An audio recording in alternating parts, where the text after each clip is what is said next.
ओ मीठे रस से भरोरी रेवा रानी लागे, रेवा रानी लागे, मोहे मीठो मीठो रेवा जी को पानी लागे। मीठे रस से भरोरी रेवा रानी लागे, रानी लागे, मोहे मीठो मीठो रेवा जी को पानी लागे। मीठे रस से भरोरी रेवा रानी लागे, रेवा रानी लागे, मोहे मीठो मीठो रेवा जी को पानी लागे।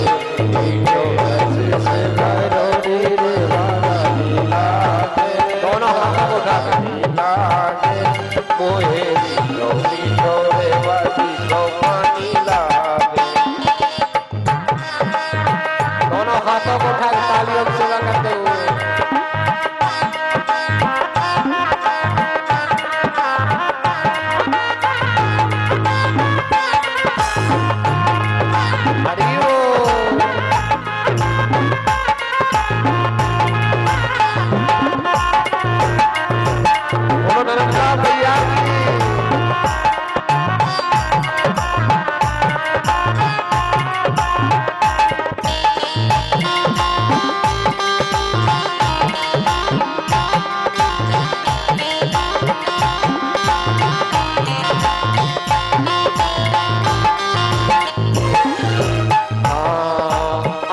कट से चली मायरे बा कल कल करते जावे, अमर कट से चली मायरे बा कल कल करती जावे, अमर कट से चली मायरे बा कल कल करते जावे, अमर कट से चली मायरे बा कल कल करती जावे।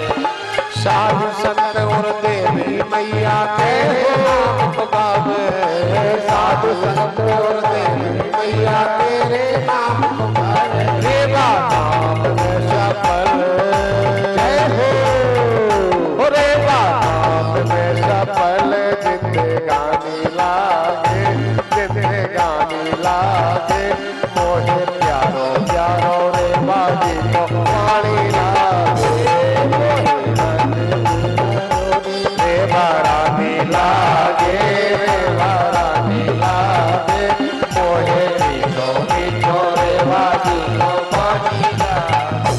रेवा रेवा रेवा रेवा रेवा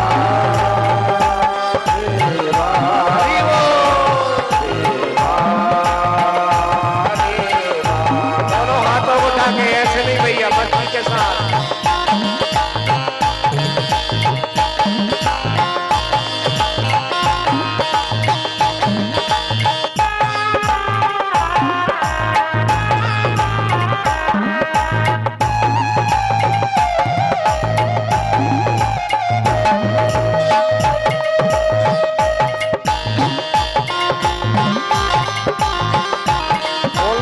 भैया की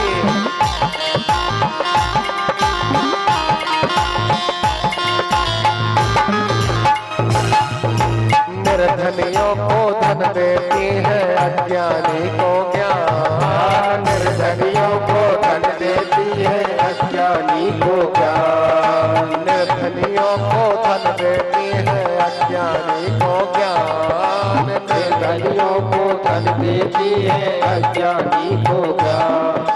अभिमानी का मान घटाती जय हो, अभिमानी का मान घटाती, मोती नाम निशान, रेवा नाम में सफल जय हो, रेवा नाम में सफल जिंदगानी लागे, जिंदगानी लागे, मोहे प्यारो प्यारो रेवा जी को पानी लागे।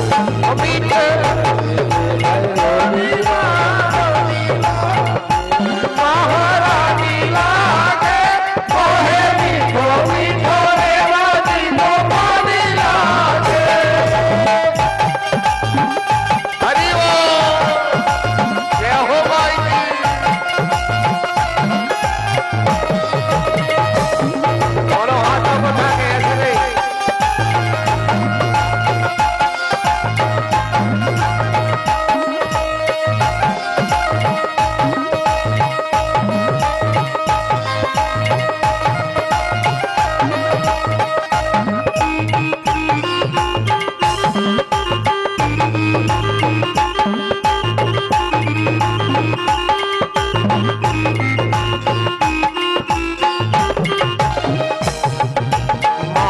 तेरे नाम को गावे वो भव से तर जाए। माँ जो तेरे नाम को गावे वो भव से तर जाए।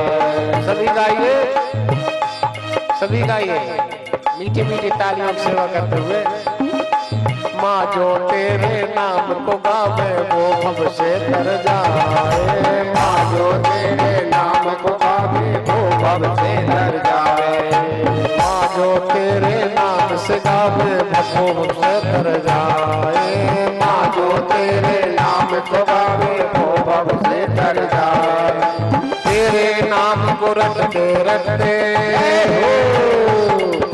तेरे नाम को रटते जो वो वैकुंठ को जावे। मैया मैया मैया तेरे नाम की है हो, मैया तेरे नाम की लगन लागे लगन लागे। मोहे मीठो मीठो रे बाजी को पानी लागे। मीठे रस से भरोरी लागा राजी लागे राजी लागे। मोहे मीठो मीठो रे बाजी को पानी लागे। मीठे रस से भरोरी रे राजी लागे राजी लागे। मोहे मीठो मीठो रे बाजी को पानी लागे। मीठे रस से भरोरी राजी लागे राजी लागे। मोहे मीठो मीठो रे बाजी को रे बा रे बा रे बा रे बा रे बा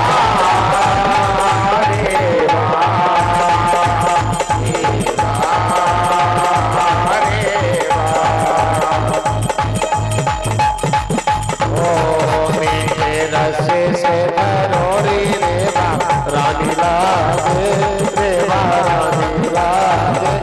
मोहे मीठो मीठो रे रानी को पानी लागे। मीठे रस से भरोरी रानी लागे रे बा रानी लागे। मोहे मीठो मीठो रे रानी को पानी लागे। मोहे मीठो मीठो रे रानी को पानी लागे। बोलो भक्तवत्सल भगवान के हर हर। एक बार जोर से बोलो हर हर। आइए चित्रसेन ख्याता काशी राजा पुरा भवत सूरोदाता सुधर्मात्मा सर्वकाम सद्गतिमान। ध्यान से सुनिए सभी लोग। परम सूरवीर यहाँ देखिए भाई परम सूरवीर दानी वो बड़ा दाता दयालु एक राजा हुआ जिस राजा का नाम है चित्रसेन। चित्रसेन नाम का राजा काशी का राजा है। ध्यान से सुनो भैया।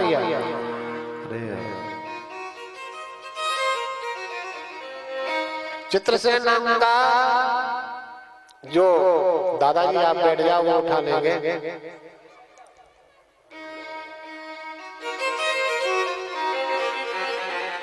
बोलो भक्तवत्सल भगवान की। अपन कथा सुने जिनको उठाना वो उठाएंगे। अन्यदाख्यानतं वक्षे पुरावृत्यं नराधिप सक्तं भोगता स्वर्गं मुनिर्य महातपा। बड़ा धर्मात्मा शूरवीर दानी राजा चित्रसेन नाम का राजा शिकार खेलने के लिए काशी के बाहर जंगल में गया। काशी का राजा, ध्यान से सुनना, विनाश किसी का भी हो सकता है, पाप किसी से भी हो सकता है। और पाप जब हो जाता है तो उसको हर मनुष्य को भोगना पड़ता है, चाहे राजा हो, चाहे महाराजा हो, चाहे कोई भी हो। यदि किसी देवता से भी पाप हुआ है तो उसने भी अपने पाप को भोगा है। अवश्यमेव भोक्तव्यम कृतं कर्म शुभाशुभम। प्रत्येक मनुष्य को अपने शुभ और अशुभ कर्मों का फल भोगना पड़ता है। इसलिए जीवन में कभी भी हमें विचार कर कर्म करना चाहिए भैया। महाराज राजा शिकार खेलने के लिए जंगल में गया। जंगल में एक दीर्घ तपा नाम के महात्मा रहते हैं, ब्राह्मण महात्मा, ब्राह्मण शरीर वाले। और ये महात्मा अपने परिवार के साथ में काशी के पास में एक वन में रहते हैं। 5 बेटा हैं इनके और पति पत्नी दोनों हैं। दीर्घ तपा नाम है। दीर्घ तपा नाम इसलिए पड़ा क्योंकि इन्हें बहुत तपस्या की थी, बहुत वर्षों तक, लंबे वर्षों तक तपस्या करते रहे। इसके कारण नाम पड़ा दीर्घ तपा। अधिक तपस्या होने के कारण नाम दीर्घ तपा पड़ा। और दीर्घ तपा ऋषि के 4 बेटों की विवाह हो गए थे। 4 बेटा, बहुत ही पिता माता के अनन्य भक्त थे। चारों के विवाह हो गए थे। एक बेटा कुंवारा था जिसका नाम था ऋक्षभृंग नाम का। शुश्रूषन्ति सदा तस्य पुत्रा पंच प्रयत्नता तस्य पुत्रा कनिष्मास्तु ऋक्षभृंगो महातपः। दीर्घ तपा ऋषि का जो छोटा बेटा था जिसका नाम था ऋक्षभृंग। ऋक्षभृंग नाम था, बड़ा तपस्वी था, बड़ा योगी था। कोई भी स्वरूप धारण कर लेता था। ध्यान से सुनिए, कोई भी स्वरूप धारण कर लेता था, कोई भी भेष धारण कर लेता था, किसी भी स्थान पे चला जाता था। इतना बड़ा योगी था। क्यों था कि इसने संकल्प लिया था कि आजीवन ब्रह्मचारी रह करके अपने माता पिता की भक्ति करूंगा, माता पिता की सेवा करूंगा, जीवन भर कुंवारा रहूंगा, ब्रह्मचारी रहूंगा। मेरे भाई, मैं आपसे निवेदन करूं, जैसे दीर्घ तपा के बेटा ऋक्षभृंग ने माता पिता की भक्ति की, माता पिता की भक्ति के द्वारा संपूर्ण योग को सिद्ध किया, अष्टांग योग साधना को सिद्ध किया। मैं आपसे निवेदन करूं, जीवन में कभी भी आप इतना ध्यान रखना, माता पिता यदि आपके जीवित हैं,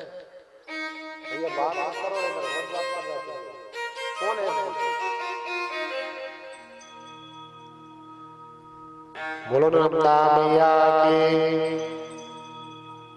मैं आपसे निवेदन करूं, डिस्टर्ब करता हूं।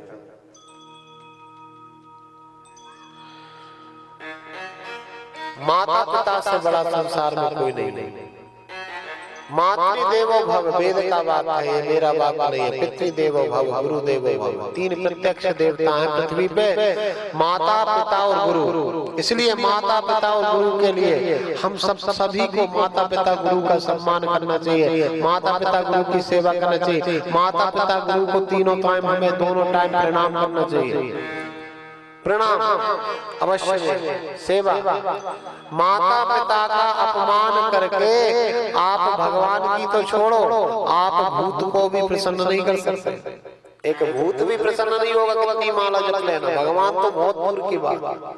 जो माता पिता की भक्ति करता है, माता पिता की परिक्रमा करता है, जिसे भारत की परिक्रमा का पुण्य चाहिए। यदि आप सब लोग बेटा बैठे, किसी न किसी के बेटा हो गए, यदि आपकी इच्छा है कि आपको भारत की, विश्व की परिक्रमा का पूर्ण फल यदि आपको प्राप्त करना है, तो मैं आपसे निवेदन करूं, माता पिता को खड़ा कर लेना। वो माता पिता को खड़ा करके आप लोग एक परिक्रमा लगा के वो माता पिता के अंगूठा धुला धोकर पी लेना। आपको आकाश और पृथ्वी की परिक्रमा का पूर्ण फल प्राप्त होगा, केवल माता और पिता की परिक्रमा करने से, आकाश और पृथ्वी की। अच्छा एक बात बताओ, आप सब इतने बेटा बैठे, कौन कौन बेटा अपने माता पिता के चरण दबाता है? इतने सारे बेटा बैठे, पीछे से लगा के आ गया था। आप सब में से किसने, कौन बेटा है जो माता पिता के चरण दबाता है? रो कोई नहीं दबाता है ना। धन्य है आप, धन्य है आपकी भक्ति, और धन्य है आप। जीवित देवता है माता पिता। एक मैं अच्छा प्रयोग बताता हूँ। जिनके जीवन में पैसा की बहुत कमी रहती है, बहुत ज्यादा कमी रहती है, दिन रात कमाते मरे जा रहे हैं परिश्रम कर करके, फिर भी पैसा पर्याप्त नहीं प्राप्त कर पाता। ऐसे व्यक्तियों के लिए माता पिता के चरणों से लक्ष्मी प्राप्ति का प्रयोग मैं आपको बता रहा हूँ, जो तांत्रिक प्रयोग है, तंत्र शास्त्र में मैंने पढ़ा था।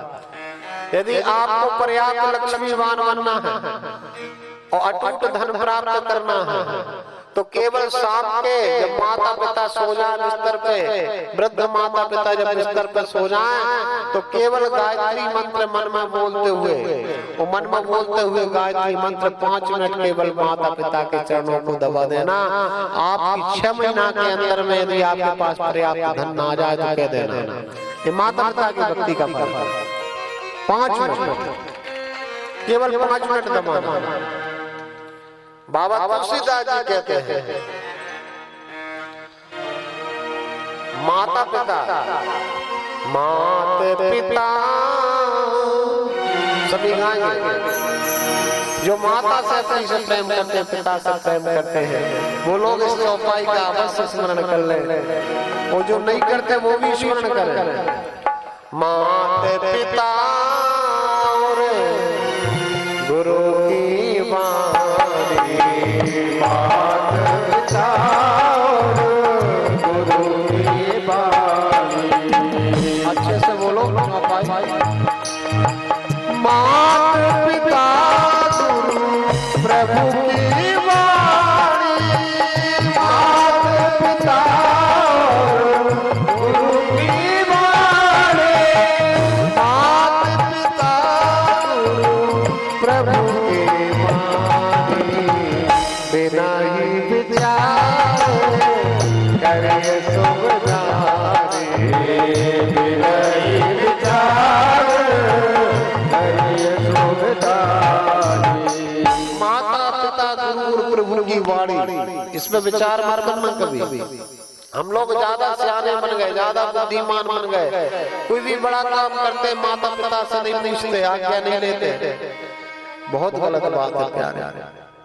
यदि आपको आपके जीवन का मंगल करना है तो माता पिता के चरणों की भक्ति करो, तो 33 कोटि देवता प्रसन्न हो जाएंगे। 33 कोटि देवता मां नंदा कृपा कर देंगे, सारा ब्रह्मांड कृपा कर देगा। और जिसपे माता पिता ने कृपा नहीं की तो उस पे भैया देवता तो छोड़ो, भूत भी कृपा नहीं करता। प्रेम से बोलो, समझ रहे आप? मातृदेवो भव वेद कहता है, पितृदेवो भव गुरुदेवो भव। वो धिक्कार है ऐसी औलाद के लिए जो अपने माता पिता का अपमान तो करते हैं लेकिन सम्मान नहीं करते। यदि सम्मान नहीं कर सकते तो अपमान करने का अधिकार नहीं है। ऐसा ऋक्षभंजन नाम का बेटा भगवान माता पिता का अनन्य सारे दिन माता पिता की सेवा करता है। जितना समय मिलता है तो वन में किसी पक्षी पशु का रूप धारण करके भगवान का भजन करता है। एक दिन मृग बन के मृग शरीर धारण करके ऋक्षभृंग नाम का महात्मा भगवान का भजन कर रहा था। काशी के राजा ने मृग जान करके उस ब्राह्मण को मृग के धोखे में अपना बाण मार दिया। चित्रसेन नाम के राजा ने और ऋक्षभृंग नाम का महात्मा मृत्यु को प्राप्त हो गया। हाय राम कह के वो जब गिरा तो राजा के छक्के छूट गए, धनुष हाथ से छूट गया कि मैंने तो बाण मृग के मारा है, उसकी आवाज क्यों निकली? धनुष बाण फेंक कर राजा घोड़ा से नीचे उतर कर दौड़ के गया कि महातपस्वी महातेजस्वी त्रिपुंड को धारण किए हुए, रुद्राक्ष को धारण किए हुए, 12 अंगों में तिलक धारण किए हुए एक महान तपस्वी संत के गले में बाण प्रवेश कर गया। अरे राजा तुमने बहुत बुरा किया, बहुत बुरा किया। मैंने तुम्हारा क्या बिगाड़ा था? मैं तो मृग बन के भगवान का भजन कर रहा था और मृग शरीर धारण करके मैं भजन कर रहा था। तेरे जैसे पापी ने मुझे मृग बन के भी भजन नहीं करने दिया। मैंने क्या बिगाड़ा था तेरा राजा? तुझे 11 ब्रह्मत्या प्राप्त होगी। 11 ब्रह्मत्याएं एक नहीं, यदि मेरे प्राण निकलेंगे तो मेरे परिवार में एक भी सदस्य जीवित नहीं बचेगा। पूरे 11 सदस्य हैं, हम 11 के 11 मेरे वियोग में मरेंगे। वो 11 ब्रह्मत्याएं राजन तुझे प्राप्त होगी। राजा का मुकुट गिर गया, कांतिहीन हो गया। राजा ने कहा ब्राह्मण मुझे क्षमा करें, मृग के धोखे में मैंने आपका वध कर दिया, मृग के धोखे में मैंने आपका वध किया, मुझे क्षमा कर दो। तो कहा राजा ने मरते समय मैं तुमसे इतना कहना चाहता हूँ, कुछ करना चाहते हो तो मेरा ये मृत शरीर मेरे माता पिता के पास पहुंचा देना। मेरे पिता दीर्घतपा ऋषि हैं। और जाकर के राजा चित्रसेन अंधे थे, दीर्घतपा ऋषि के नेत्र ज्योति चली गई थी, पत्नी की भी नेत्र ज्योति चली गई थी, अंधे थे माता पिता। और राजा ने प्राण निकलने के बाद गए, वो दीर्घतपा ऋषि के आश्रम में पहुंचे, शरीर को बाहर रख दिया। और शरीर को बाहर रख के मेरे भाइयों जब अंदर पहुंचे और ऋषि को प्रणाम किया, ऋषि स्वागत करने लगे तो राजा रोने लगा, नहीं ऋषिवर, मैं आपके स्वागत करने का योग्य नहीं हूँ, मैं आपका अपराधी हूँ, मैं मुझसे अनजाने में आपके बेटे की हत्या हो गई। आपके ऋक्षभृंग नाम के बेटे को मैंने मृग शरीर धारण करके भजन कर रहा था, मैंने बाण चला दिया, वो मृत्यु को प्राप्त हो गया। ऐसा कह के राजा दीर्घतपा ऋषि के चरणों में गिर पड़े। पिता का हृदय क्रोध आ गया तो उन्होंने भी वही श्राप दिया कि 11 ब्रह्म हत्याएं तुझे लगेगी। माता ने जैसे सुना, माता के प्राण निकल गए। दीर्घतपा ऋषि रोते रोते, बड़े भाई ने सुना कि हमारा ऋक्षभृंग प्राणों से प्यारा छोटा भाई मारा गया, तो बड़े भाई के प्राण निकल गए। बड़े भाई के प्राण निकले तो उसकी पत्नी सती हो गई, मंझले के प्राण निकले तो मंझली बहू सती हो गई। इस प्रकार से चारों भाई, चारों भाभियां और माता, अंत में दीर्घतपा ऋषि रोते हुए बोले, राजन तूने हमारे हंसते खेलते ब्राह्मण परिवार को बर्बाद कर दिया, 11 ब्रह्म हत्याएं तुझे लगेगी, अब तू इनका प्रायश्चित कैसे करेगा? एक ब्रह्म हत्या 7 जन्म तक पीछा नहीं छोड़ती।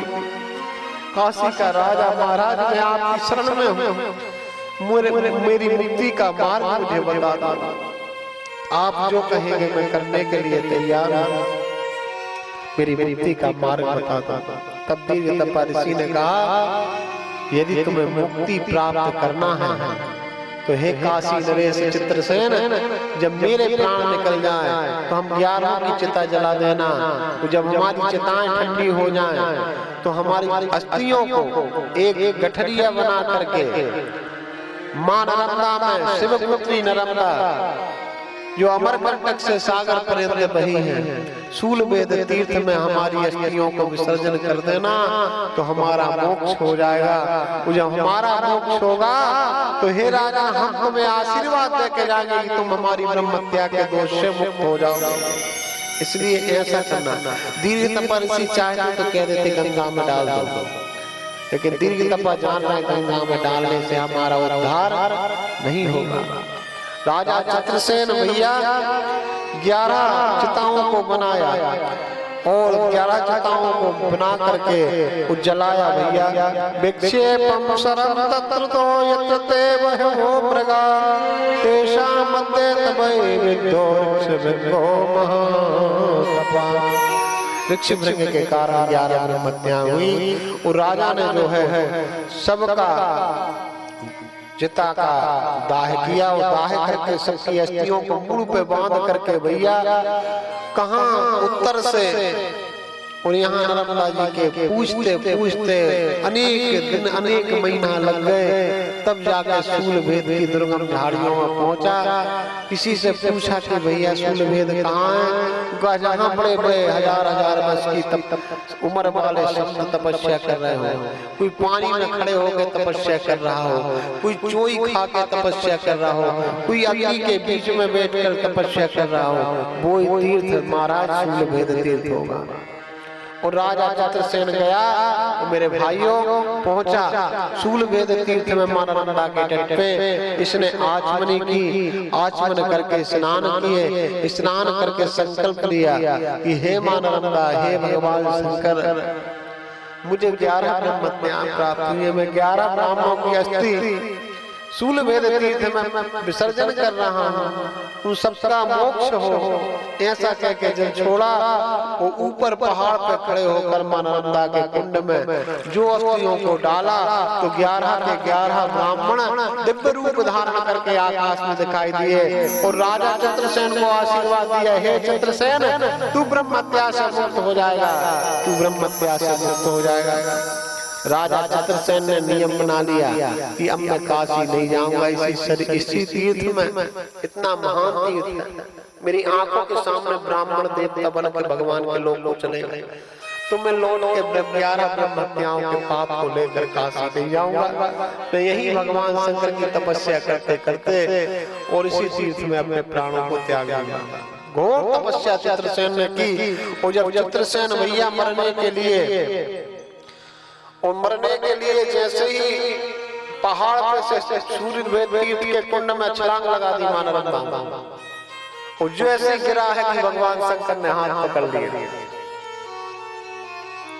ये बोला छोड़ दो प्रभु मुझे, छोड़ दो मुझे, मर जाने दो, मैं 11 ब्राह्मणों का हत्या। राजा तुम्हारी वो हत्याओं का पाप धुल गया नर्मदा के प्रभाव से, इस तीर्थ के प्रभाव से सारा पाप तुम्हारा धुल गया। तुम्हारे जैसा भक्त, तुम्हारे जैसा बुद्धिमान व्यक्ति शरीर क्यों त्याग रहे हो? अंत में भैया भगवान शंकर हाथ पकड़े हैं, ये लटका हुआ पहाड़ पे, और भगवान बोले कि वरदान मांगो, तो ये कहता है वरदान एक ही दे दो, नाराज्यम कायमे देवो न पुत्रान च बांधवान भार्याम च कोशम च न गजास्तुरंगम। ना मुझे राज्य की कामना है, ना मुझे पुत्र की कामना है, ना मुझे पत्नी की कामना है, ना हाथियों की कामना है, ना घोड़ों की कामना है। ये भगवान भोलेनाथ आप मुझे बस मर जाने दो, मुझे प्राण त्याग देने दो, बस यही कामना है। भगवान शंकर बोले, भगवान शंकर की बात जब नहीं मानी तो ब्रह्मा विष्णु और प्रकट हो गए और इसे ऊपर खींच लिया तीनों ने। कहा मरना क्यों चाहता है? तो इसने हाथ जोड़ के तीनों देवताओं से प्रार्थना की, यदि तिष्ठा तुष्टा त्रयो देवा, यदि आप तीनों मेरे ऊपर संतुष्ट हैं मेरी तपस्या से, विष्णु महेश्वरा ब्रह्मा विष्णु महेश्वरा अद्यावति पुष्पाणि तसातस्य नेहरगता, आप यदि तीनों हम पे प्रसन्न हैं तो हमारा उद्धार करें। भगवान शंकर बोले, आज से तुम कभी जीवन में मरोगे नहीं, ये मेरा वरदान है। प्रेम से बोलो, आज से तुम मेरे गणों में, गणों के ईश होगे, गणों के मालिक होगे। कौन बना है पता है आपको? चित्रसेन नाम का राजा कौन सा गण बना? भगवान शंकर का। आप सब भगवान शंकर की पूजा करते हो, पशुपति व्रत करते हो, 16 सोमवार व्रत करते हो। बताओ, समस्त गणों का प्रधान ईश मालिक स्वामी चित्रसेन राजा को भगवान शंकर ने अपना सदा सदा के लिए गणाधीश बना दिया। मैं बताता हूँ, अब भूलना मत। वो वरदान दिया कि जब तक तेरी पूजा नहीं करेंगे लोग, जब तक तेरे ऊपर जल नहीं चढ़ाएंगे, तब तक मैं उनका जल स्वीकार नहीं करूंगा। तेरी पूजा, मुझसे पहले तेरी पूजा करना पड़ेगी लोगों को, जब मेरी पूजा का फल उन्हें प्राप्त होगा। जो तेरी पूजा नहीं करेगा उनको मेरी पूजा का महत्व नहीं मिलेगा। ये भगवान शंकर ने चित्रसेन राजा को वरदान दिया। तो कौन सा गण हुआ भैया? भगवान शंकर के द्वार पर कौन बैठा रहता है? नंदी। नंदी शंगो गणाधीशो भवश्चति दिवांगवा महत्पापम तु भवता आदौ पूजा वंश्यति। आज से शिव तुझे वरदान देता है कि तू मेरा सबसे प्रिय गण नंदी होगा, सारे गणों का राजा होगा, और मुझसे पहले तेरी पूजा होगी। ये मेरा वरदान है। यदि तेरी पूजा कोई नहीं करेगा, आप भगवान शंकर पे जल चढ़ाने जाते हो, बताओ पहले कहाँ जल चढ़ाना चाहिए? पहले कौन पे जल चढ़ाना चाहिए? पहले नंदीश्वर पे जल चढ़ाना, नंदीश्वर पे भी मत चढ़ाना। जो नंदी का एक पैर उठा रहता ना, ऐसा रहता उठा हुआ, उस पैर पे जल चढ़ाना, फिर नंदी पे जल चढ़ाना, फिर भगवान शंकर की जलहारी रहती ना, वो बीच वाली जो पट्टी रहती, जो भगवान शंकर की बेटी अशोक सुंदरी का स्थान है, वहां से जल चढ़ाना, फिर घेरा जलहारी पे चढ़ाना, फिर जाके शिवलिंग पे चढ़ाना। आप लोग तो डायरेक्ट आक्रमण कर देते हो। प्रेम से बोलो, आक्रमण करना छोड़ दो। जैसे भोजन पे आदमी टूट पड़ता ना, थाली आई सामने और बस, ऐसे भोजन करने वाला व्यक्ति नरक में जाता है। जो डायरेक्ट भोजन की थाली सामने आई और आकर के बस आक्रमण कर दिया, ऐसा व्यक्ति नरक में जाता है। देवी भागवत महापुराण में लिखा है कि जो व्यक्ति बिगर अर्घ दिए, बिगर भगवान को अर्पण किए भोजन करता है, ऐसा व्यक्ति नरकगामी होता है। इसलिए आप कोई भी वस्तु खरीद के लाते हैं मार्केट से या भोजन करने बैठते हैं, भगवान को अर्पण करें। चौपाई लिखी है बाबा तुलसी ने, क्या लिखा है? तो माही निवेदित भोजन करहि, तुमहि निवेदित भोजन करहि, तुमहि निवेदित भोजन करहि। प्रभु प्रसाद पट भूषण धरहि, प्रभु प्रसाद पट भूषण धरहि, तुमहि निवेदित भोजन करहि, तुमहि निवेदित भोजन करहि। भगवान को भोजन करने बैठो, अपने दाएं तरफ जल पात्र रखो। और भोजन की बात चल रही है तो एक शिक्षा और मैं आज आपको दे रहा हूँ, शिक्षा नहीं सुझाव दे रहा हूँ। यदि अच्छा लगे तो उसको आज ही से पालन करने लगना। पहली बात तो बिगर जल का अर्घ दिए हुए भोजन मत करना। दूसरी बात सुन लो, दूसरी बात है कि आप दाएं तरफ भोजन का जल पात्र लेके बैठना। तीसरी बात, भगवान को अर्पण करके खाना है और ये समझ के खाना है कि मैं हवन अपने इस अग्नि कुंड में, पेट रूपी अग्नि कुंड में हवन कर रहा हूँ। प्रेम से बोलो, हे ईश्वर, ये आहुतियां स्वीकार कर और मेरे शरीर को निरोगता प्रदान कर, शक्ति प्रदान कर। ऐसा करके आप यदि भोजन करोगे, सुनो, और आदमी क्या करते हैं आजकल, भोजन करते हैं और जिस गिलास में पानी पीते हैं उसी में हाथ धो के और बस उठ जाते हैं। 80% लोग दिन भर हाथ जूठे रखते हैं, जिस वस्तु को छूते हैं वही अपवित्र हो जाती है, शुद्ध हो जाती है। प्रेम से बोलो, जिस गिलास में पानी पीते हैं उसी गिलास से हाथ धो लेते हैं, फिर दिन भर हाथ नहीं धोते, दिन भर वैसे ही रहते हैं। ऐसा करने वाले लोग अपवित्र रहते हैं, अशुद्धि रहती है, वो जिसको छूते हैं वही अशुद्ध हो जाता है। इसलिए भैया, आप जिस गिलास में पानी पीते हैं उसमें हाथ धोने की आदत छोड़ दें। अगर से पानी लोटा लेके बैठे, उस लोटे के जल में हाथ धो या उठकर भोजन से हाथ धो, फिर किसी वस्तु को धागा लगाएं। आप बाजार से आभूषण खरीद के लाते हैं, फल खरीद के लाते हैं, मीठा खरीद कर लाते हैं, उसका डायरेक्ट उपयोग ना करें। आपके घर में जो ठाकुर जी बैठे हैं, शंकर जी बैठे हैं, उनको भोग लगाएं। हार, आप लोग हार लेके आते हैं, रानी हार लाती माताएं और जोधा हार लाती हैं, पता नहीं कौन कौन से हार, मंचली पंचली, जो भी हार लाती हो, तो हार भी पहले भगवान को अर्पण करो। प्रभु प्रसाद पट भूषण आभूषण, पट भूषण धरई, सब भगवान को अर्पण कर दो, भगवान को पहना दो। कभी चोरी नहीं होगा, कभी आपका गला नहीं कटेगा। प्रेम से बोलो, प्रसाद बन जाएगा, कवच बन जाएगा, आपका ताबीज बन जाएगा, हार, आपकी चेन, जो चेन शैली लेके आते हो वो आपका कवच बन जाएगी। लेकिन आपने यदि डायरेक्ट पेन को या नाम मुंह देखने लगे ना, गोविंदा नमो नमः, अरे फर्क बर्दाश्त करो। डायरेक्ट पेन के ये नाम मत देखो, पहले भगवान को अर्पण कर दो, फिर उस चीज को, चाहे वस्त्र लेके आओ, वस्त्र भी पवित्र करके भगवान को स्पर्श करके पहनना चाहिए। और इस प्रकार से आइए आगे बड़ा सुंदर तीर्थ आता है भीमेश्वर तीर्थ। ततो गच्छेतु राजन्नो भीमेश्वर तीर्थ मनोत्तमम् सर्व पाप हरम तीर्थम। एक चंद्रवंश में बड़े प्रतापी राजा भीम हुए। भीम देखो 3 भीम हुए चंद्रवंश में, ये तीसरा नंबर का भीम है, पहला भीम चंद्रवंश में। ये राजा भीम एक दिन शिकार खेलने के लिए गए नर्मदा तट के जंगल में, झाड़ियों में। वो जंगल में शिकार खेलते खेलते नर्मदा जल पान करके वो नर्मदा जी के तट पर विश्राम करने लगे। शूल पानेश्वर के और नीचे ये तीर्थ पड़ता है समुद्र की तरफ, भीमेश्वर तीर्थ।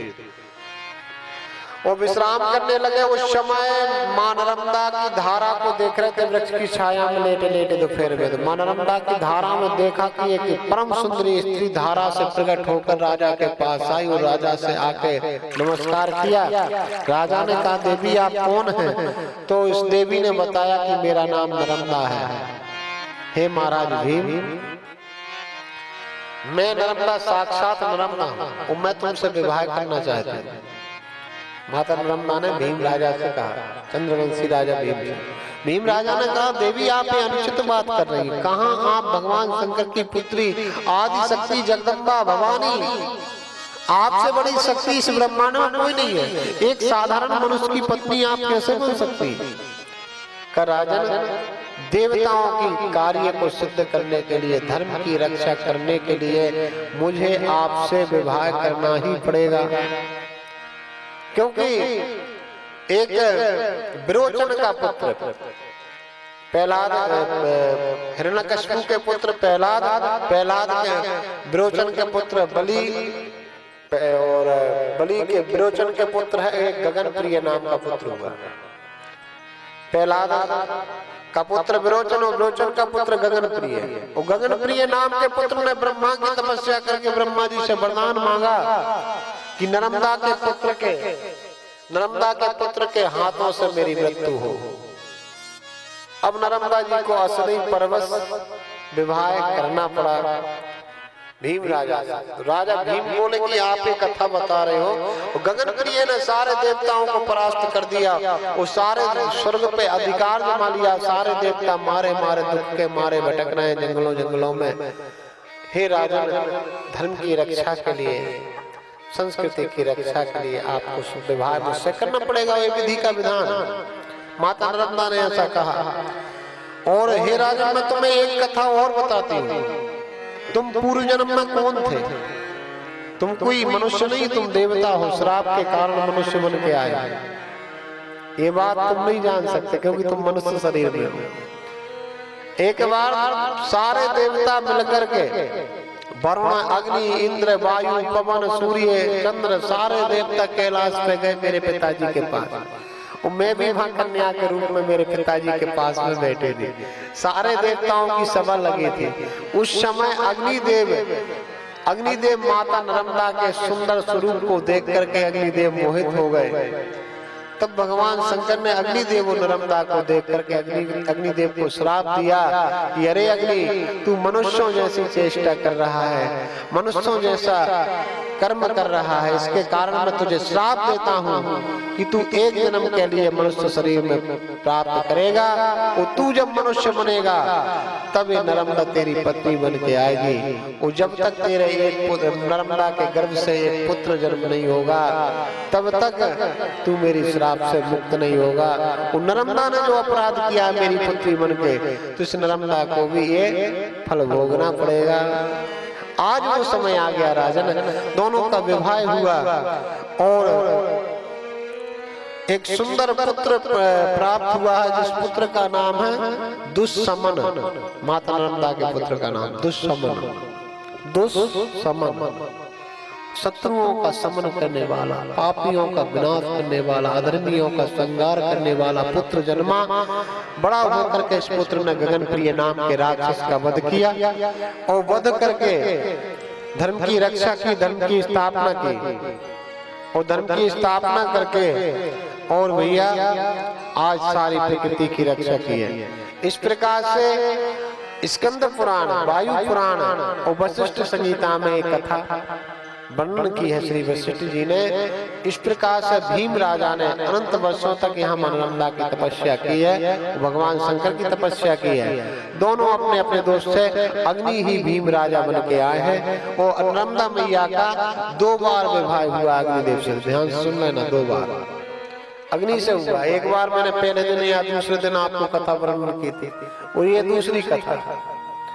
कल्प कल्प में माता नर्मदा सतयुग से लेकर के आप किसी प्रकार के संशय में न रहे, जो लिखा है वो सत्य है। विवाह होने के बाद भी ये कुंवारी कही जाती है।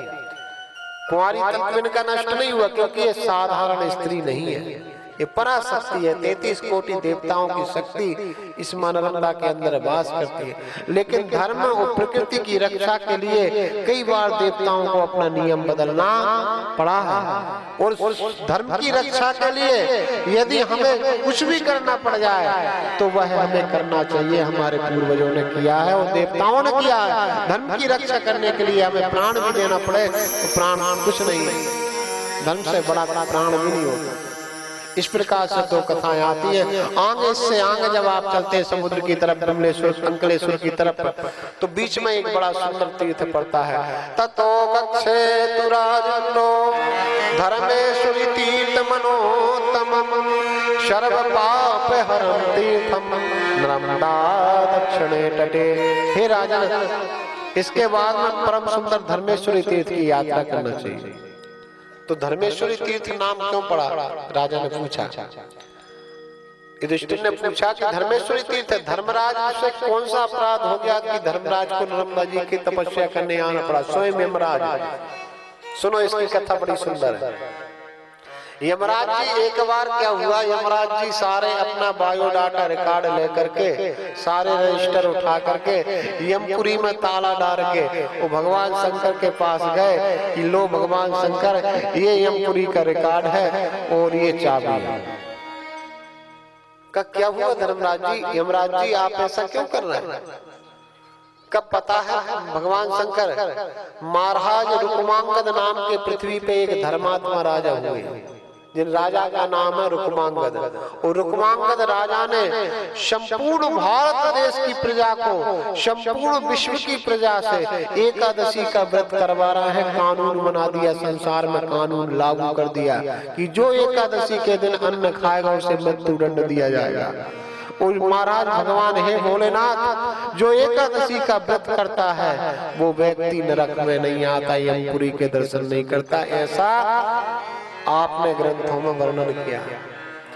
तो जब से महाराज रुक्मांगद राजा बने हैं, सारी प्रजा से, हाथियों से, घोड़ों से, पशुओं से, पक्षियों से, उनको भी घास नहीं देते, उस व्रत रखते। नियम बना दिया, सर्वे कर दिया सारे संसार में, उसका जो भी भोजन करेगा उसको मृत्यु दंड दिया जाए।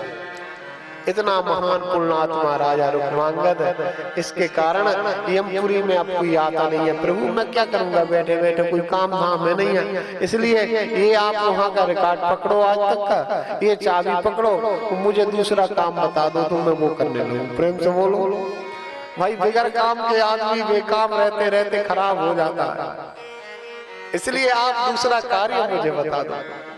भगवान शंकर वह बोले कि देखो हे धर्मराज, आप कुछ दिनों के लिए नर्मदा के दक्षिण तट पे जाके मेरी तपस्या करो, और कुछ समय बाद कालांतर में राजा रुक्मांगद की मृत्यु हो जाएगी। और राजा रुक्मांगद जब मर जाएंगे तो उनके साथ उनका नियम भी खत्म हो जाएगा, आधी प्रजा फिर से भ्रष्ट हो जाएगी, एकादशी का व्रत छोड़ देगी और तुम्हारा काम भी चालू हो जाएगा, तब तुम तुम्हारे पद पे आ जाना। प्रेम से बोलो भक्तवत्सल भगवान। इतिहास में पहली बार ऐसी घटना हुई, ऐसे धर्मात्मा राजा इस पृथ्वी पे भारत में राज किया है, जिनने पूरे देश से बच्चा बच्चा से एकादशी का व्रत करवाया। मेरी माताओं बहनों भाइयों, मैं आपसे निवेदन करना चाहता हूँ इस कथा के माध्यम से, एकादशी का व्रत व्रतों में श्रेष्ठ व्रत है, सबसे श्रेष्ठ व्रत है। और एकादशी का जो व्रत करता है वो व्यक्ति यमपुरी में नहीं जाता। हर मनुष्य को करना चाहिए, फलाहार कर लो, दूध आहार कर लो, कुछ भी कर लो, लेकिन एकादशी का व्रत करो। 18 वर्ष से ऊपर के व्यक्ति को, उस 80 वर्ष से 70-80 वर्ष से नीचे के व्यक्ति को तो बहुत ही अनिवार्य है, और कोई व्रत करे अथवा ना करे। आज धर्मेश्वरी तीर्थ में भगवान धर्मराज जी आए, मनोरंदा में 3 बार स्नान करते हैं, क्योंकि पापियों को दंड देते ना, तो उसका प्रायश्चित करने के लिए आए धर्मराज जी। और धर्मराज जी ने वरदान लिया भगवान शंकर से, जो भक्त जो परिक्रमावासी मेरे इस धर्मेश्वरी तीर्थ में आएगा, स्नान करेगा, वो भगवान शंकर आपका पूजन करेगा, तो मैं धर्मराज उससे वचन देता हूँ कि मैं उसको यमपुरी के दर्शन नहीं होने दूंगा। बोलो भक्तवत्सल भगवान की। जो इस कथा को श्रवण करते हैं, ऐसे मनुष्य भी यमपुरी को नहीं जाते। आइए आगे कथा आती है। तस्वैवान्तरं तातो जलमध्ये विवस्थितं लंकेश्वरमिति ख्यातासुरासुर नमस्कृतो। परम सुंदर तीर्थ लंकेश्वर। लंकेश्वर तीर्थ की कथा वर्णन करते हैं। एक असुर हुआ जिसका नाम है कालपृष्ठ, ब्रह्मा के पुत्र का पुत्र कालपृष्ठ। मैं संक्षेप में कथा बोल रहा हूँ, आप आरती भी करना, मुझे याद है, समय होने जा रहा है। लंकेश्वर में ख्याता, अद्भुत नाम है नालंदा के तीर्थ का लंकेश्वर। लुका छुपा हुआ नाम है लंकेश्वर। आपको नहीं लग रहा लुका छुपा, जैसे कोई आके छुप गया हो। इस तीर्थ की कथा का वर्णन करते हुए कहते, आसीत पुरा महावीर्यो दानवो बलदर्पिता कालपृष्ठामिति ख्याता सुतो ब्रह्म सुतस्य च। एक दानव हुआ कालपृष्ठ नाम का, जो ब्रह्मा के पुत्र का पुत्र। इस दानव ने भगवान शंकर की गंगा तट पे एक वृक्ष से उल्टे लटक करके तपस्या की। ऐसे ऐसे दानव हुए भैया भगवान को प्राप्त करने के लिए उल्टे लटक गए, ऊपर पैर नीचे से। ओम नमः शिवाय, ओम नमः शिवाय। गंगा तटम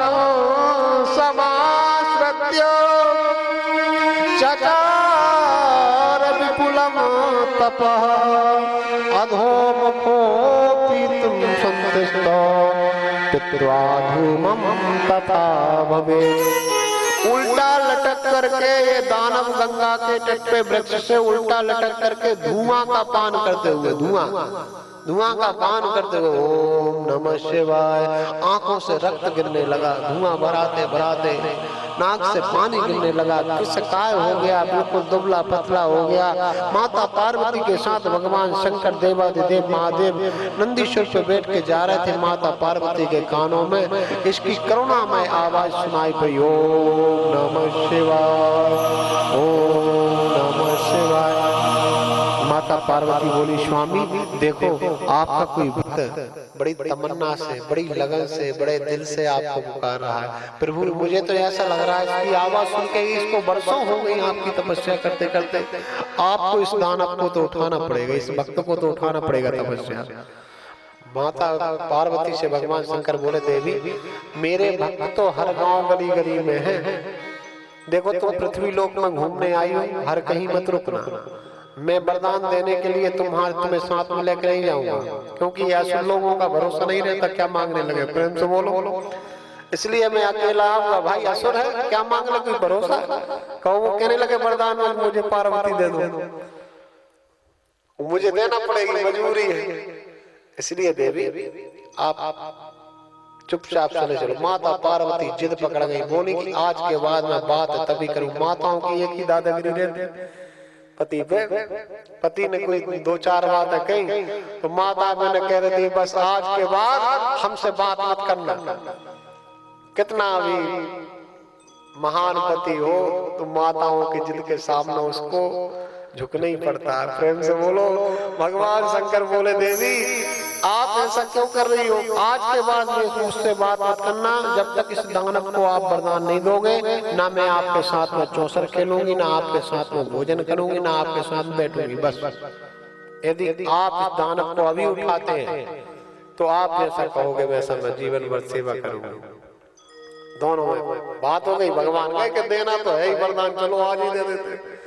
और भगवान शंकर पहुंचे, बोले कि मरथम पिब से धूमा, कि मरथम तप से तपा, किम दुखम किंतु संतापो बदकार्यमो भविष्यति।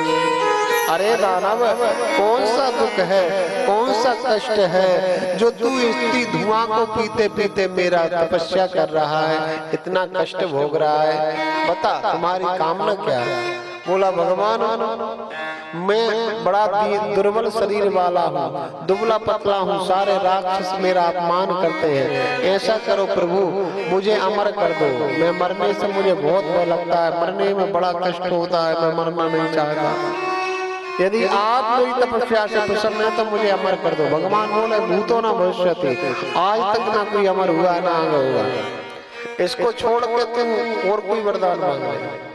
तो बोला कि आप देंगे?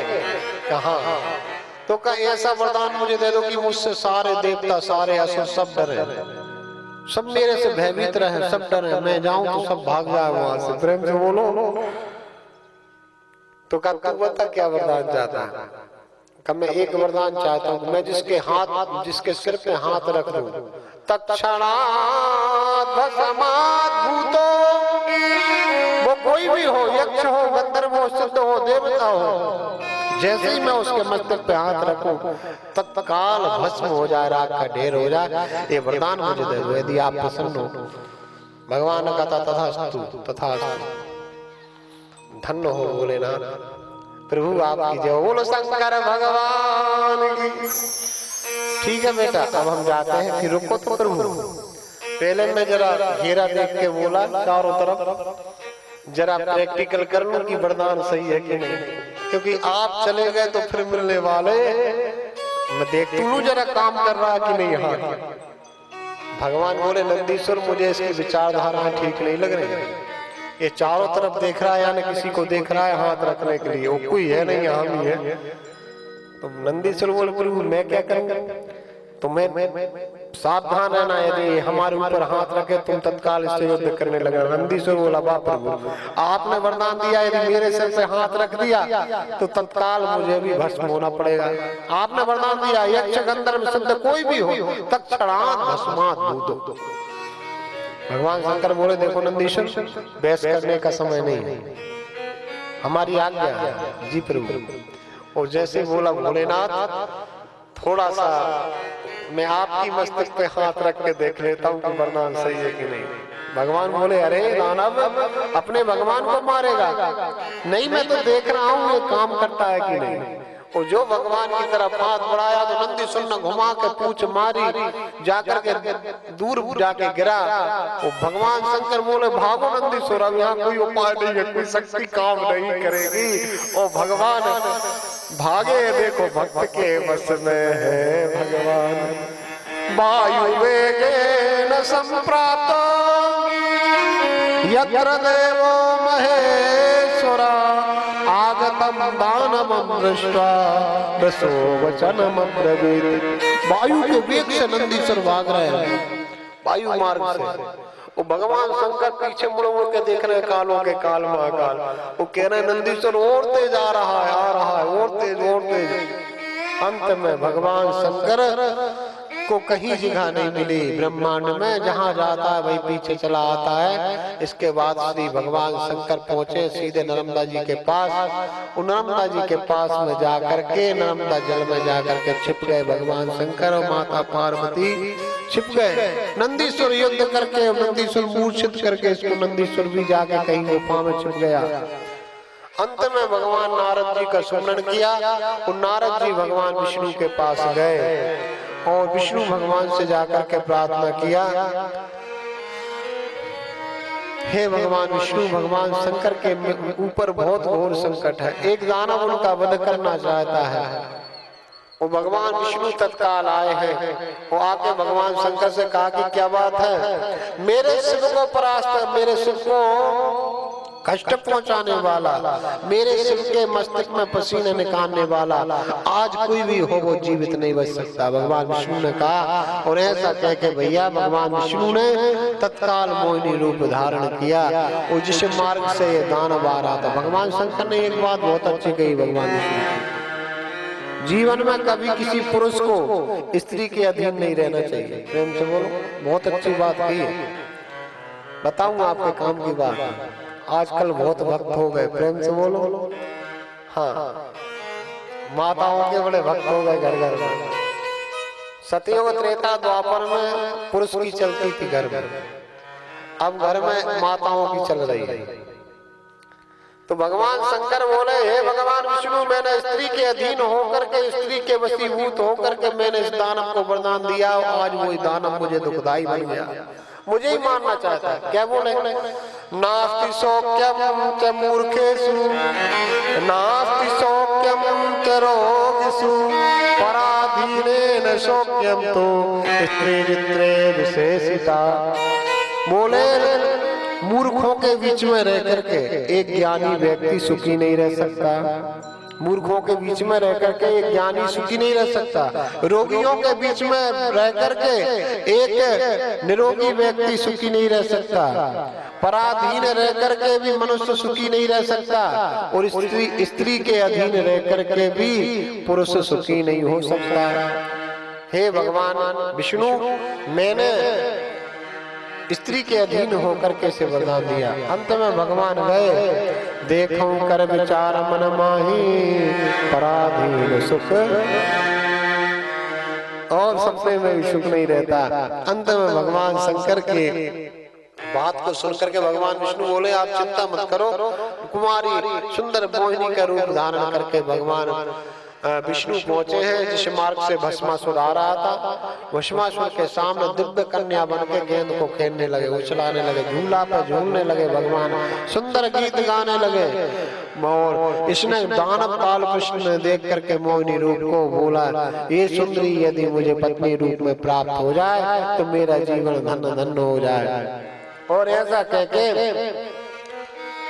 भैया भगवान से इसने शादी का प्रस्ताव रखा मोहिनी भगवान से। भगवान मोहिनी बोले, दानव, स्त्री स्वतंत्र नहीं है। माताओं ध्यान से सुनना, स्त्री का जीवन स्वतंत्र नहीं है। बेटियों आपकी ध्यान से श्रवण करना, स्त्री का जीवन स्वतंत्र नहीं है जब तक बेटी कुंवारी रहती है। कौन कह रही है? भगवान मोहिनी ने कहा, दानव ने कहा कि मुझसे शादी कर लो, मैं संसार का सर्वशक्तिमान दानव काल पृष्ठ हूँ, तीनों लोकों में मेरा राज्य है, कौन से राज्य को तुम्हें करना बताओ, वही राज्य अपना है। तो माता मोहिनी ने कहा कि पिता रक्षत कौमारे, माता रक्षत यौवने, पुत्रो रक्षति विद्यत्वं नास्त्रे स्वान्तमर्हसि। बोले जब तक बेटी कुंवारी रहती दानव तब तक पिता के अधीन रहती है, जब वो विवाहित हो जाती है तो पति के अधीन, पति के संरक्षक में हो जाती है, और जब वो वृद्ध हो जाती है तो पुत्र के संरक्षक में हो जाती है। स्त्री स्वतंत्र नहीं है। क्या कह रही? पिता रक्षत कौमारे, भर्ता रक्षत यौवने। ऐसा कहा कि हमारे कुल में नियम है, यदि आप हमसे विवाह करना है तो हमारे पिताश्री से बात कर लो, हमारे पिताजी कहेंगे तो हम विवाह कर लेंगे। और एक नियम है हमारे कुल में, जिस वर को उस कन्या के साथ में शादी करना होता है तो उस वर को कन्या के साथ में नृत्य कराते हैं। और नृत्य करने में यदि बराबर निकलता है वर, कन्या ही जैसा नृत्य करता है तो उनकी संबंध पक्का हो जाता है। तो भस्मासुर बोला, हम नाचना गाना नहीं जानते, हम तो ये जानते हैं किसको भस्म करना। तत्काल भस्म कर देते हो, अपना काम सिद्ध कर लेते। तो बोले, नाचना गाना तुम नहीं जानते लेकिन हम जानते हैं, हम आपको नचाना पूरा पूरा प्रैक्टिकली ज्ञान करा देते और अभ्यास करा देते। आओ। और ये भगवान के साथ में नाचने लगा, कभी इधर हाथ करते, कभी इधर करते, कभी इधर करते, फिर एक हाथ ऐसे धर के भगवान ने कहा ऐसे करो, और जहां ऐसे किया इसने तत्क्षणात् भस्माधूतो। बोलो भगवान श्री हरि विष्णु की। और आज इसको पापी को अंत किया, भगवान शंकर को लंकेश्वर से निकाला। भगवान शंकर ने कहा कैसे मारा? कहा ये मत पूछो, आम खाओ पेड़ों को मत गिनो। नहीं हमको तो देखना जिद किया, ये नर्मदा पुराण की कथा नहीं, सब पुराण में पहुंच गए हम लोग। जिद किया तो भगवान शंकर भूल गए कि ये मोहिनी भगवान विष्णु है। अंत में अपने गुप्त अंगों को बढ़ाना प्रारंभ किया तो भगवान विष्णु ने अपने सुदर्शन चक्र से 12 टुकड़े कर दिए, वो 12 ज्योतिर्लिंग बने। वो पृथ्वी के अनंत भागों में 12 ज्योतिर्लिंग की स्थापना हुई। बोलो शंकर भगवान की जय। और इस प्रकार से लंकेश्वर तीर्थ जो जाते हैं वो सारे पापों से मुक्त हो जाते हैं। यहाँ से आगे और भी नदी का संगम पड़ता है, और भी नदी में हनुमंतेश्वर तीर्थ है। हनुमान जी को ब्रह्म हत्या लगी है, रावण के पुत्र अक्षय कुमार को मारा है हनुमान जी ने।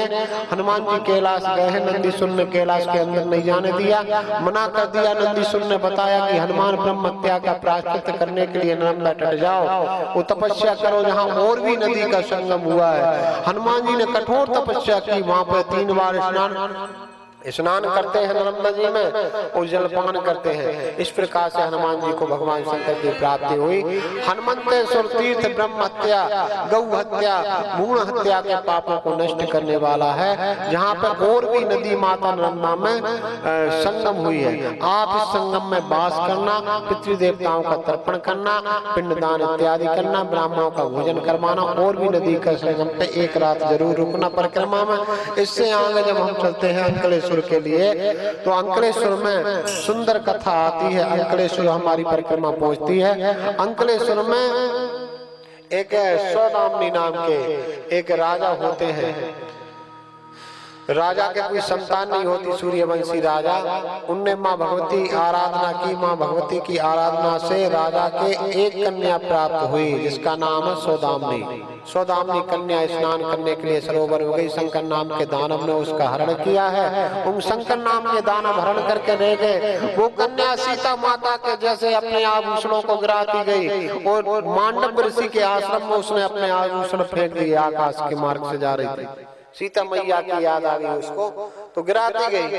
अब राजा की एक ही बेटी है, ना बेटा है ना कुछ। राजा के प्राण कंठ में आ गए जब बेटी नहीं आई घर लौट के सरोवर से। तो राजा ने सैनिकों को भेजा, तो मांडव ऋषि जहाँ पर तपस्या कर रहे थे उनके आश्रम में बेटी के आभूषण मिले। सैनिकों ने पकड़ के बंदी बना कर ले आए। मांडव जैसे महान ज्ञानी महान तपस्वी संत को इसी ने कन्या का हरण किया है, इसके आश्रम में आभूषण मिले हैं। अंत में राजा ने बहुत पूछा, मांडव ऋषि ने कहा मुझे कोई पता नहीं।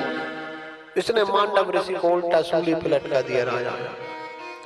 और राजा देवधन ने इस प्रकार से कर्म किया।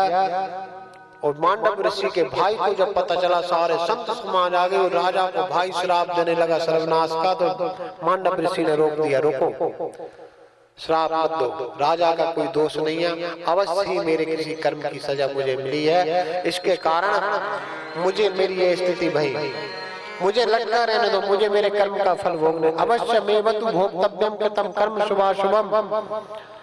भाग में जो लिखा रहता है उसको तो हर मनुष्य को प्राप्त करना पड़ता है। इसलिए तुम सारे सुनते यहीं बैठो, देखते हैं कब तक मेरा गलत समय चलता है जिसके कारण मैं सूली पे चढ़ा हूं।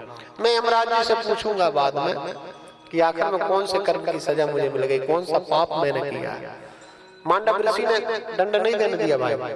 उसी समय सांडिला नाम की पतिव्रता स्त्री अपने कोड़ी पति को, ध्यान से कथा सुनना, कोड़ी पति को इसको बताया था कि तुम फलानी वेश्या के पास सूर्य उदय से पहले तुम्हारे पति को ले जाओ, तुम्हारे पति का जो शरीर कोड़ से गल गल कर गिर रहा है, तुम्हारा पति ठीक हो जाएगा। तो महान पतिव्रता सांडिला अपने पति को कंधे पे धारण करके, पति रो रहा है, देवी कहीं मत ले जाओ, अब मुझे मरना है, मृत्यु मेरा निदान है। अंत में वो पति का शरीर मांडव ऋषि की सूली पे चढ़े उनसे टकराया, वो हिल गए तो बहुत जोर से चीख मारी। उनके भाई ने चीख को सुनकर के श्राप दिया कि मैं तुम्हें श्राप देता हूँ, जिसके कारण मेरे भाई को कष्ट हुआ, सूर्योदय होते ही उसकी मृत्यु हो जाएगी। अब ये ठन गई भैया, संत का श्राप, पतिव्रता स्त्री का पति, वो भी उतार कर वहीं बैठ गई पति को।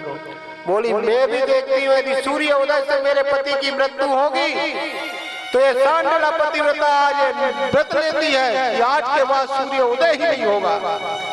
ऐसा भैया घोषणा कर दी, 6 महीना तक सूर्य की गति नहीं पड़ी कि उदय हो जाए। लोग भयभीत हो गए, हाहाकार मच गया, संसार में प्रलय होने वाली 6 महीना की रात हो गई। अंत में ब्रह्मा जी आए और ब्रह्मा जी ने सांडिला के हाथ जोड़े, हे देवी सूर्य को अपने वचन से मुक्त कर दे, तेरा पति मर जाएगा, मैं जीवित करूंगा। तब सांडिला ने सूर्य भगवान को वचन से मुक्त किया, सूर्य उदय हुआ, सांडिला का पति मृत्यु को प्राप्त हो गया। ब्रह्मा जी ने तत्काल इसको जीवित किया, उसके कोढ़ रोग को ठीक किया। पतिव्रता स्त्री का माताओं, आप कोई व्रत करो अथवा मत करो, आप 7 दिन सप्ताह के व्रत करती हैं, 7 दिन व्रत करती हैं, बहुत व्रत करती हैं, लेकिन माताओं के लिए एक ही व्रत सर्वश्रेष्ठ व्रत है, वो व्रत है पति व्रत। स्त्री और कोई व्रत करे अथवा ना करे, यदि पति व्रत करती है तो उसको किसी व्रत करने की आवश्यकता नहीं है। वो माता पति व्रत को छोड़ के बाकी सारे व्रत करती हैं। प्रेम से बोलो। अच्छा एक बात बताओ माता, मैं आपसे पूछ रहा हूँ, बुरा मत मानना, जो सत्य है वो बोल रहा हूँ, क्योंकि आप बहुत अच्छी हो इसके कारण बता रहा हूँ। यहाँ पे आप अपनी माता बैठी, कौन कौन माता ने आज तक अपने पति का अंगूठा धो के पिया? पति के चरण का दाएं पैर का अंगूठा धो करके पिया। ऐसी कितनी स्त्रियां यहाँ पे, कितनी माताएं बैठे, मेरी कितनी बहनें बैठे, बताओ। बहुत बहुत धन्यवाद। 2-4 लोग तो कर रही भैया ऊंचा। क्यों भैया, बाकी लोगों का कभी नहीं धो के पिया? अरे राम राम, हंस रहा है, कह रहा महाराज कहाँ। माताओं, मैं निवेदन करूंगा आपसे, आपको यदि भारत के प्रत्येक तीर्थ में जाने का पूर्ण फल प्राप्त करना हो, जब तुम्हारी इच्छा हो कि मुझे भारत के सारे तीर्थों का पूर्ण फल प्राप्त करना, उस दिन अपने पति का दाएं पैर का अंगूठा धो करके और एक बार पी लेना, तो भारत के सारे तीर्थों में जाने का पूर्ण फल आपको प्राप्त होगा। पति सेवा स्त्री के लिए एक ही धर्म, एक व्रत नेमा, काय वचन मन पति पद प्रेमा। एक व्रत करो, पति व्रत, ठीक है ना? एक बार नर्मदे हर बोलना पड़ेगा, हर हर। इस प्रकार से सांडिला का पति व्रत धर्म के कारण 6 महीना सूर्य की गति नहीं पड़ी कि उदय हो जाए, पतिव्रता का शब्द लगा था। ऐसी पतिव्रता आप लोग भी कर सकती हो, आप जो चाहोगे वो हो जाएगा, लेकिन व्रत करना पतिव्रत। जितना कोई व्रत से भगवान प्रसन्न नहीं होता, चाहे कितने पशुपति व्रत कर लो, चाहे कितने ही 16 सोमवार कर लो, पति व्रत जब तक नहीं आएगा तब तक कोई व्रत फलित होने वाला। शुद्ध बात तो यही है, सत्य भी यही है। इसलिए आज शंकर नाम का जो दैत्य कन्या सौदामिनी का हरण करके ले गया था, देवधर राजा की, देवराज राजा की बेटी का, और वो शंकर नाम का दैत्य आ गया, वो कन्या को वहीं पे उतार दिया और सबसे क्षमा मांगी। राजा देवधर से क्षमा मांगी, कहने लगे देवराज से कि हे राजन, मुझे श्राप था, मैं राक्षस बन गया था, कि तू एक राजा की कन्या की सेवा करेगा तो इस शरीर से, राक्षस योनि से मुक्त हो जाएगा। इसके कारण मैं आपकी कन्या को उठा के ले गया था। इसका किसी ने हरण नहीं किया, ना मांडव ऋषि ने हरण किया। मांडव ऋषि को सूली से उतारा, राजा ने क्षमा मांगी। अंत में मांडव ऋषि यमराज जी के पास गए, वो धर्मराज जी से पूछा, धर्मराज जी से कहा कि मैंने कौन सा कर्म किया था जिसके कारण, कौन सा मैंने कर्म किया था, और कौन सा पाप किया था जिसके कारण इस प्रकार से ये हुआ। अंत में मांडव ऋषि को धर्मराज जी ने बताया, आपने बचपन में एक टिड्डी को कुसा से, ध्यान से सुनना, बचपन में आपने अनजाने, बचपन जब रहता मनुष्य को ज्ञान नहीं रहता, आपने कुश की नोक से एक टिड्डी को छेद दिया। उस पाप की सजा मांडव जी आपको इतने दिन सूली पे चढ़ा रहना पड़ा। तो मांडव ऋषि को क्रोध आया यमराज पे कि यमराज, बचपन में किया गया पाप क्षम्य होता है, क्योंकि बचपन में बच्चे को ज्ञान नहीं होता। तुमने मुझे इतना कठोर दंड दिया, मैं तुम्हें श्राप देता हूँ कि तुम 2 जन्म के लिए शूद्र शरीर में जन्म धारण करोगे, दास बन के जन्म लोगे। तो ये इनका अवतार हुआ। पता कौन हुए? विदुर जी। और विदुर जी के रूप में इन्होंने पृथ्वी लोक में अवतार लिया और मनुष्य रूप में धर्मराज युधिष्ठिर के रूप में अवतार लिया। इस प्रकार से आगे विमलेश्वर पहुंचते हैं। विमलेश्वर में सर्व हत्या हरण तीर्थ है, 33 कोटि देवताओं ने तपस्या किया है। और विमलेश्वर के बाद विमलेश्वर अंतिम तीर्थ है नर्मदा जी के दक्षिण तट पे। इसके बाद हमारी परिक्रमा सागर में हम लोग बैठते हैं, नाव में बैठते हैं और नाव में बैठ करके नर्मदा जी के उस तरफ हरि के धाम में हमारी परिक्रमा पहुंचती है। देखो भैया, सारी परिक्रमा में आदमी चाहे भजन करे अथवा ना करे, जब समुद्र में नाव में बैठता है ना सच्चा भजन तो जब ही होता है 4-5 घंटे। प्रेम से बोलो। जब बड़े बड़े पिल्लर आते हैं और नाव डगमग होती है तब आदमी के प्राण निकलते हैं। और आदमी प्राण निकलते आदमी सोचता है कि अरे भैया बड़ा अपराध हो गया। और भगवान मां नर्मदा को बहुत जी भर के हृदय से पुकारते हैं। मैं आप सबसे प्रार्थना करूं, मां नर्मदा में हम सब लोग नाव में बैठ गए हैं मानसिक रूप से और अब हम उस तरफ चलते हैं, ठीक है ना। और आप सबसे निवेदन करना चाहता हूं, कल महाशिवरात्रि है, 3 रात्रि होती है। देखो, काल रात्रि महारात्रि मोह रात्रि दारुणा। कल काल रात्रि, महाशिवरात्रि ही काल रात्रि है। कल भगवान शंकर का विवाह उत्सव भी है। कल यहाँ पे बड़ी धूमधाम से भगवान शंकर का विवाह उत्सव मनाया जाएगा। विवाह माता पार्वती से भगवान शंकर का विवाह उत्सव का प्रोग्राम होगा। भगवान शंकर माता पार्वती की पांव पकड़ी होगी। कल सुबह के टाइम भगवान शंकर का दिव्य भव्य अभिषेक भी होगा। तो जो भी ग्रामवासी माताएं बहनें भाई लोग भगवान के विराट अभिषेक में बैठना चाहते हैं तो वो सुबह आ जाए, आकर के कुछ रुद्री निर्माण करें अपने हाथों से।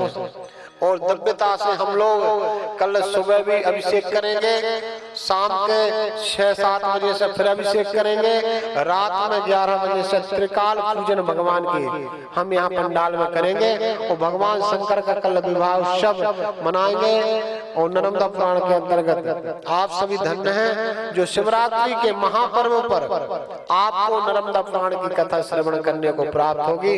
और भगवान शंकर का विवाह कार्य इसी दिन से संपन्न हुआ था। शिवरात्रि के दिन ही भगवान शंकर का माता पार्वती के साथ विवाह हुआ था। इसी दिन से पृथ्वी लोक में भगवान शंकर के शिवलिंग की पूजन प्रारंभ हुई थी। और भी बहुत सारी कथाएं मैं कल आपको बताऊंगा। तो आप कल माता पार्वती का विवाह भगवान शंकर से विवाह उत्सव हम लोग मनाएंगे। तो बेटी के विवाह में हम जाते हैं, कैसी कैसी तैयारियां करके जाते हैं, ठीक है ना। कुछ दहेज में पांव पकड़े के लिए भी ले जाते हैं। कल भगवान शंकर की पांव पकड़ई होगी, माता पार्वती की पांव पकड़ई होगी। तो आप लोग पांव पकड़ई में कुछ ना कुछ लेके आए, ठीक है ना।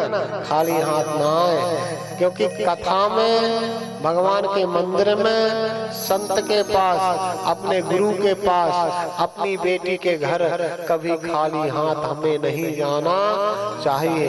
क्योंकि इन स्थानों पे हम खाली हाथ जाते हैं तो खाली हाथ लौट के आते हैं, ठीक है ना। आइए आज की कथा का, हम समुद्र में बैठे हैं नाव में। अभी आप लोग चलिए भजन करते हुए हम पार करते हैं नाव को। और इसके बाद हरि के धाम में आज हम विश्राम करेंगे, थक जाएंगे, समुद्र में बगैर खाए पिए बैठे हैं। तो हरि के धाम में पहुंचेंगे, भवसागर पार हो गए, ठीक है ना। और कल से हमारी परिक्रमा उत्तर तट पे चलेगी, अमरकंटक के लिए प्रस्थान करेगी समुद्र पार करके, ठीक है ना। आइए चलिए नर्मदा जी में भजन करते हुए।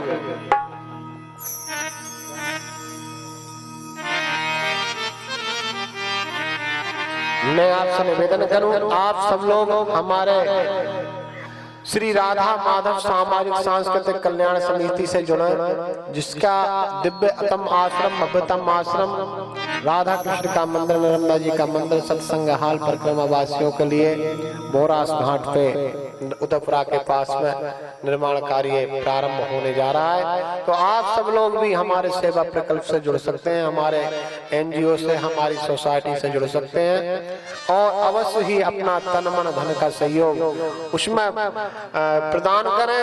और आप भी आपके गांव नगर शहर में हमारे एनजीओ द्वारा, हमारी सोसाइटी समिति द्वारा आप सार्वजनिक कार्यक्रम आयोजन करा सकते हैं, क्योंकि हमारी सोसाइटी का कर्तव्य है भगवान के नाम का प्रचार करना, प्रभु भक्ति से लोगों को जोड़ना। और दूसरा हमारी सोसाइटी का कर्तव्य है कि समस्त भारतवासियों को, समस्त प्रदेशवासियों को प्रभु नाम से जोड़ करके प्रभु की भक्ति कराने का बस यही उद्देश्य है। तो आप भी आपके गांव, नगर, शहर में सार्वजनिक 50 लोग, 10 लोग मिलकर कार्यक्रम आयोजन कराएं, क्योंकि एक आदमी तो बहुत भारी पड़ता है कार्यक्रम, वो 10 लोग जब भार मिलकर उठाते हैं तो किसी पे भारी भी नहीं पड़ता और भव्य कार्यक्रम भी हो जाता है। हमारा एक ट्रस्ट हमने इसीलिए बनाया है।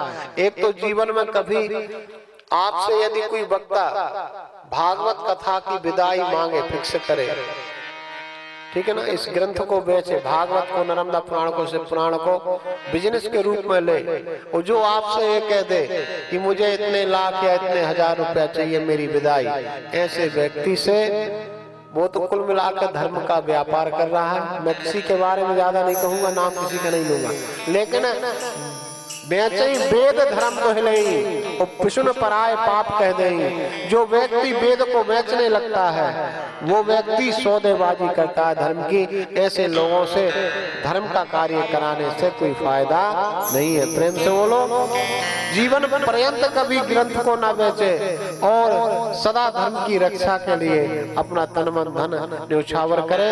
तो आइए आप लोग हमारे इन सेवा प्रकल्पों से जुड़े, हमारे चैनल से भी जुड़े, और आप भी हमारी सोसाइटी के माध्यम से आपके क्षेत्र में, गांव में कहीं भी आयोजन करा सकते हैं। कोई भी पुराण, 18 पुराण में कोई भी पुराण, आप जो पुराण करवाओगे वही कथा आपको मिलेगी। किसी प्रकार से कोई इधर उधर की कथा नहीं मिलेगी। प्रेम से बोलो भक्तवत्सल भगवान। आइए। हरे हाँ मात नरम दे माई नर्मदा शब कहे, पूज रहो संसार, जग की प्यास बुझाने को बाबह रे दूधा।